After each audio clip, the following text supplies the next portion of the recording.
St. Augustine in his study is a painting by the Italian Renaissance artist Vittore Carpaccio housed in the Scuola di San Giorgio degli Schiavoni of Venice, northern Italy. History. The work dates to Carpaccio's mature period, when he was called by the Scuola of the Schiavoni to execute a cycle of 7 paintings on the stories of patron saints and evangelic episodes. The work began in 1502 and was completed in 1507. Description. The work portrays the traditional episode of St. Jerome appearing to St. Augustine to announce his imminent death and departure to heaven. Carpaccio portrayed the African saint in his studio, in the moment in which he is distracted from his reading by the voice of Jerome, coming as a luminous shape in the window near the desk. The room is the typical of an acculturated humanist of the painter's age, depicted with his usual attention to details. The room is roughly rectangular, with a painted ceiling. Augustine sits on a bench over a pad covered with green cloth and lined with studs. The desk is supported by a candelabrum. Some of the books show musical lines.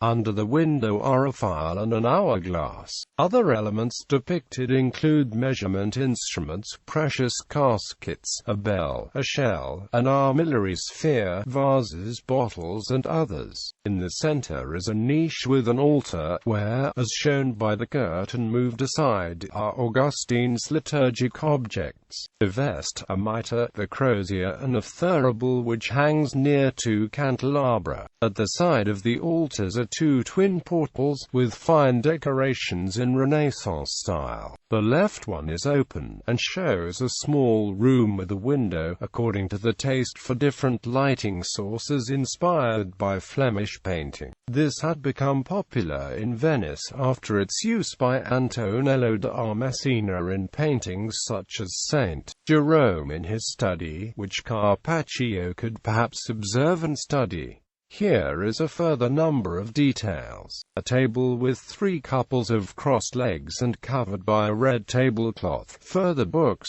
and on a shelf running for the room's perimeter, several scientific and astronomical instruments, including Regiomontanus's astrolabe, which, at the time, was owned only by John Bessarion, and is likely to have inspired Carpaccio from the saint's representation. On the left, 2 long shelves housing more books with gaudy covers, a series of antiques, a cantle basement shaped as a lion paw, and, below, large volumes, a seat and a prie-dieu. In the center of the room is a Maltese dog and, nearby, a cartouche with the artist's signature and the date. Details.